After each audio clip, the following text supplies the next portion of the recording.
जल जीवन मिशन यानी JJM केंद्र सरकार द्वारा चलाई गई ऐसी स्कीम है जिसके तहत पूरे भारत भर में हर घर जल, पर्याप्त जल के साथ साथ जल की शुद्धता की ओर भी विशेष ध्यान दिया गया है। नमस्कार, जय हिंद, राधे राधे। आज हम बात करेंगे JJM के ऊपर, जिसकी शुरुआत प्रधानमंत्री श्री नरेंद्र मोदी जी द्वारा 15 अगस्त 2019 को की गई थी, जिसका मिशन था हर घर पर्याप्त जल उपलब्ध करवाना, जिसका टारगेट 2024 में ही पूरा किया गया। सरकार का एक नया टारगेट है कि जितने भी कनेक्शन है, जितने भी लाइन्स हमने हर घर जल प्राप्त करा है, उसकी शुद्धता की ओर विशेष ध्यान देना। अब जल की शुद्धता को बढ़ाने के लिए न्यू टेक्नोलॉजी यानी IoT का सहारा लिया गया है। JJM के तहत जितने भी पानी के सोर्स है, जितने भी स्टोरेज टैंक है, जितने भी लिफ्ट न्यू बनी है, पुरानी है, सभी को जियोटैग के द्वारा ऑनलाइन किया गया और अब जितने भी JJM कनेक्शन जोड़े गए हैं उसमें पानी सुचारू रूप से दिया जा रहा है या नहीं, पानी जल शक्ति विभाग द्वारा हर घर जल उपलब्ध करवाया जा रहा है, जिसमें कितनी मात्रा में शुद्धता है, कितनी टर्बिडिटी है, कितना TDS है, इन सभी पैरामीटर का लक्ष्य है मानव जीवन की स्वास्थ्य को मद्देनजर रखते हुए पानी की शुद्धता में PPM, टर्बिडिटी, TDS, क्लोरीन आदि जांच को बहुत ही आवश्यक रखा गया है। इन सभी का रिकॉर्ड सब डिवीजन, डिवीजन और सर्कल में भी उपलब्ध रहेगा, जिसको जांच अधिकारी द्वारा निरीक्षण के समय कभी भी जांचा जा सकता है। अब हम देख लेते हैं कि IoT के माध्यम से किस प्रकार से शुद्ध जल की जो शुद्धता को बढ़ाया गया है, उसमें कौन कौन से मीटर लगे हैं और कैसे काम करते हैं। स्टेप बाय स्टेप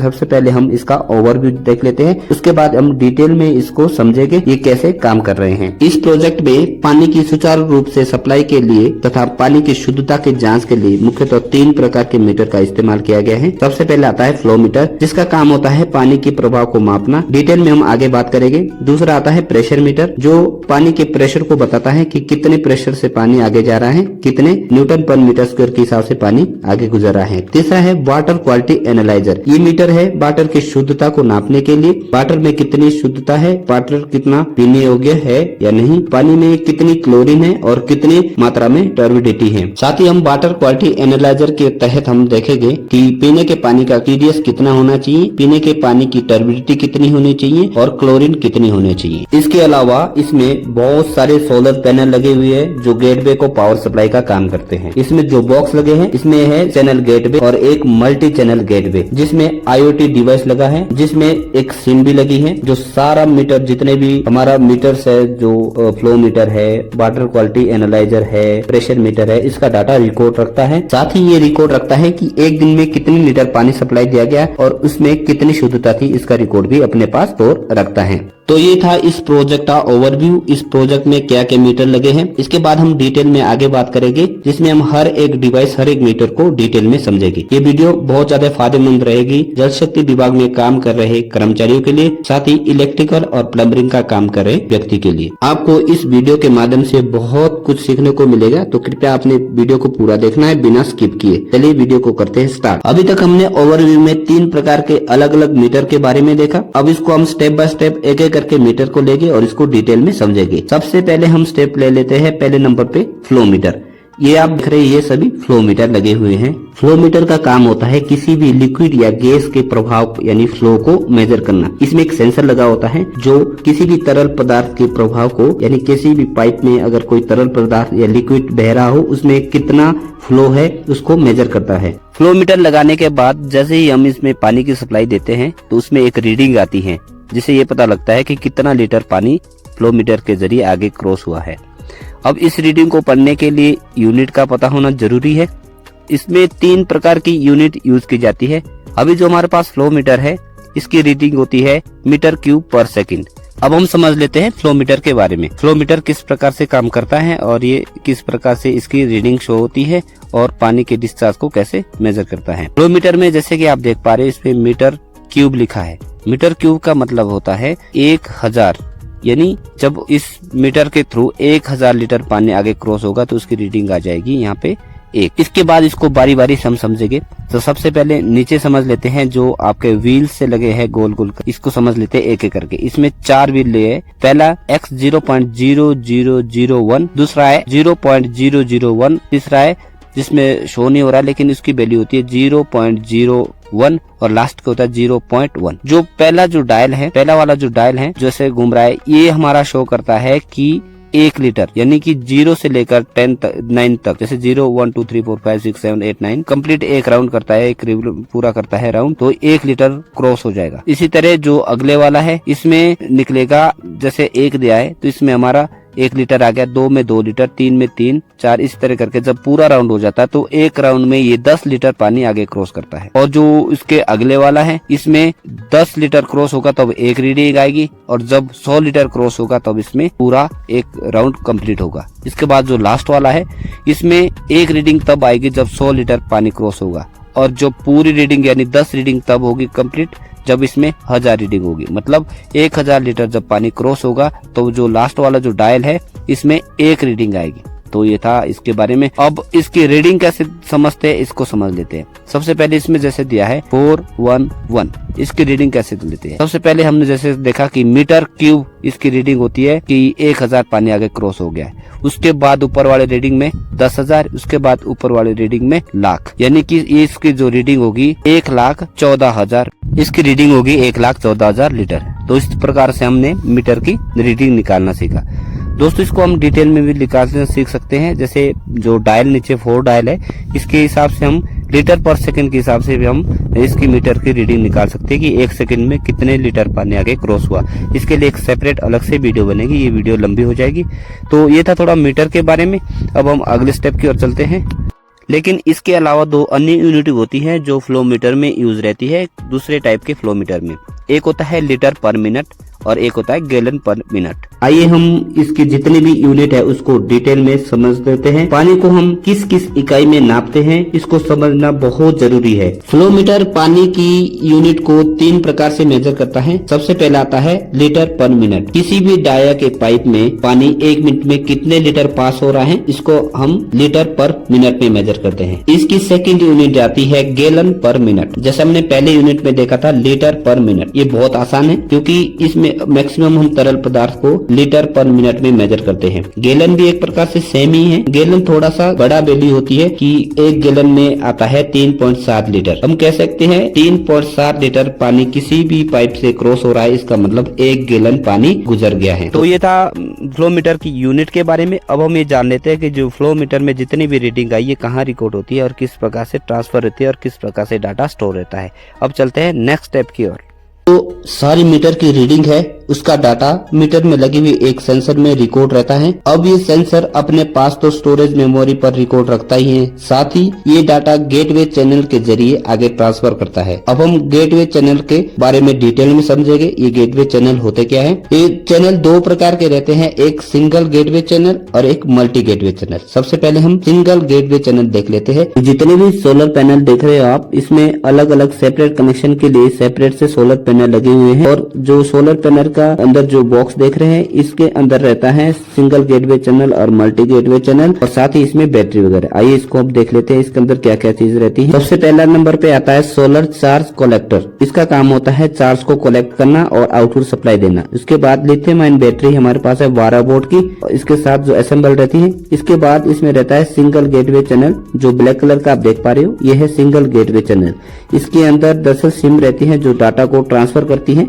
इसमें 5G सिम रहती है, इसमें एयरटेल की सिम में लगी हुई 5G सिम को इंसर्ट करने के लिए सिंगल गेटवे चैनल में अलग से एक स्लॉट बना रहता है। इसको हमने इंसर्ट कर लिया है। अब इसके जो कनेक्शन है उसको एक बार हम डायग्राम के थ्रू डिटेल में समझ लेते हैं, इसके बाद 1 बाय 1 कनेक्शन करेंगे। सोलर चार्ज कंट्रोलर के कनेक्शन बहुत ईजी है, इसके कनेक्शन देख लेते हैं। सबसे पहले इसमें जो 6 टर्मिनल रहते हैं, जैसे ऊपर हमने नंबर वाइज को नोट किया है। उसके बाद फर्स्ट के 2 टर्मिनल जिसमें एक पॉजिटिव और एक नेगेटिव सप्लाई जाएगी सोलर पैनल के लिए, ये हमारा सोलर पैनल है। उसके बाद जो बैटरी है बीच में, उसका पॉजिटिव टर्मिनल 3 पे और नेगेटिव टर्मिनल 4 नंबर पे जुड़ेगा, ये बैटरी है हमारे पास। उसके बाद जो आउटपुट का 5 और 6 टर्मिनल दिया है, 6 टर्मिनल हमारा नेगेटिव रहेगा और 5 टर्मिनल हमारा पॉजिटिव रहेगा। यहाँ से सप्लाई जाएगी आगे सिंगल गेटवे या मल्टी गेटवे चैनल के लिए।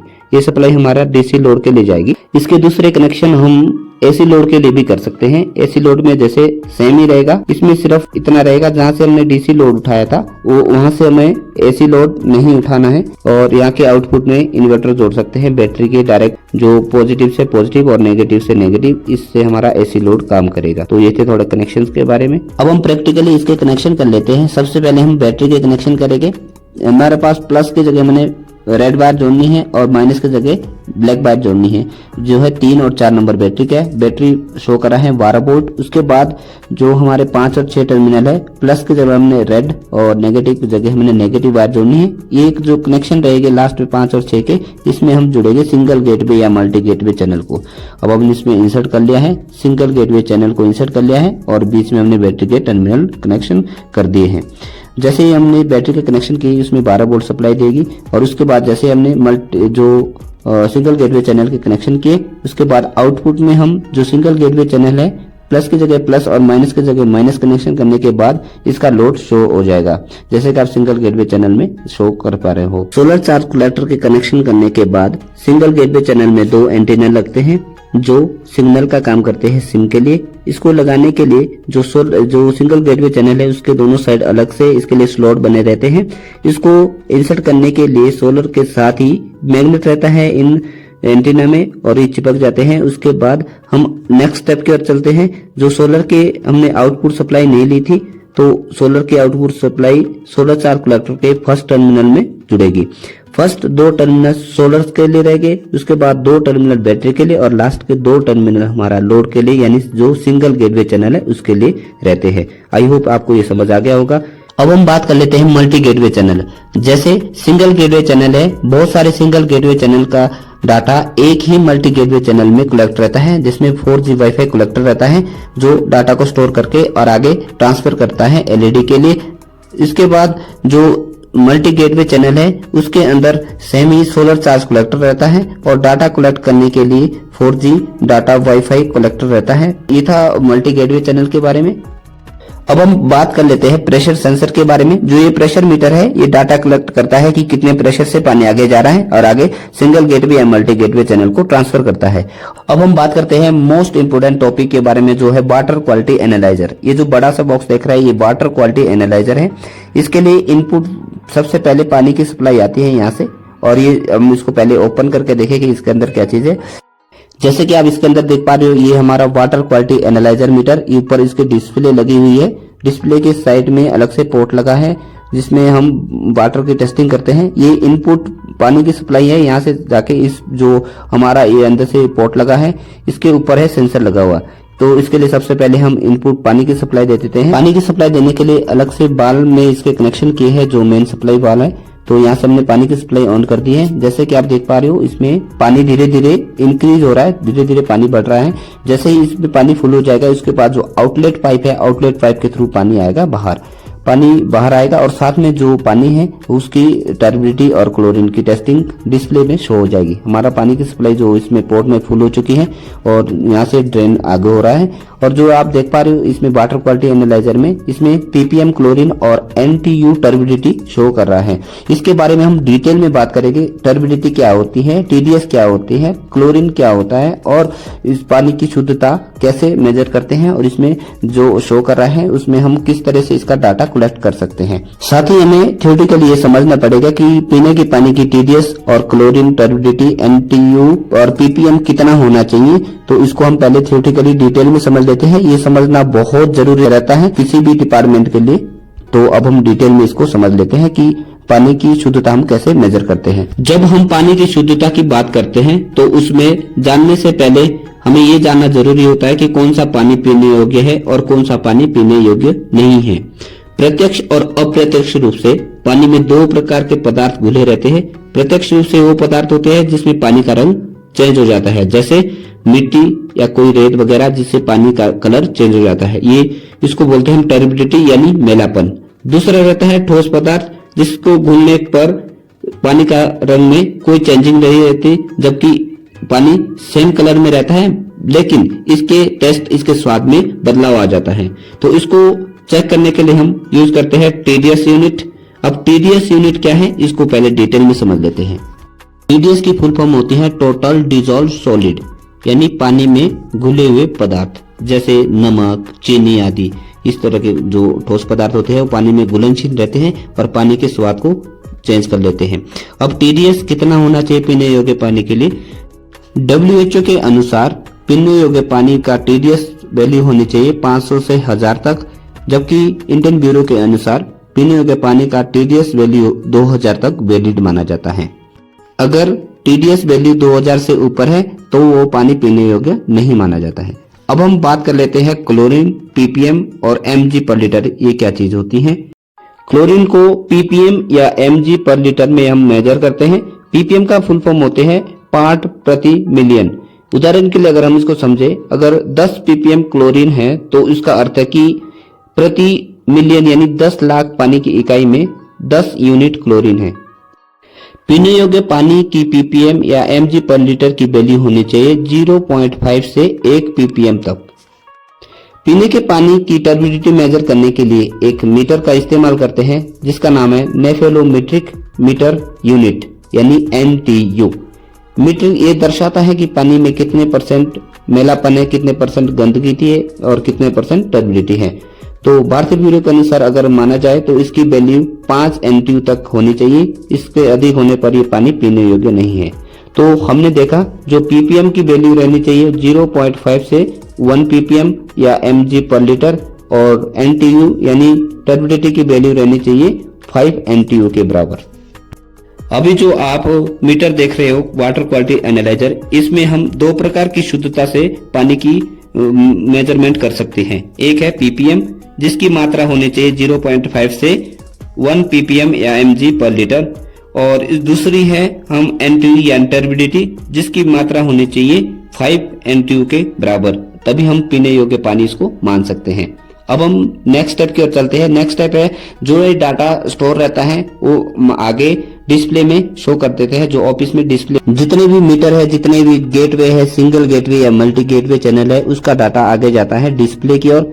जो सब डिवीजन या डिवीजन में डिस्प्ले लगी है सिस्टम में शो होता है अलग अलग सेक्शन वाइज। जैसे आप इसमें देख पा रहे हो LWLS कोटीवॉच का डाटा शो हो रहा है। तो सबसे पहले साइड में जो ऑप्शन देख रहे हैं, साइड में डैशबोर्ड है, प्रोजेक्ट के बारे में स्कीम है, लिस्ट है, उसके बाद फ्लो मीटर है, हमारा प्रेशर मीटर है, टर्बिडिटी है, उसका डाटा अलग अलग। और जो मेन टैंक से कितने कनेक्शन आगे सप्लाई हो रहे हैं उसका ग्रीन कलर शो हो जाता है और इस तरह से हम इसको आगे देख सकते हैं।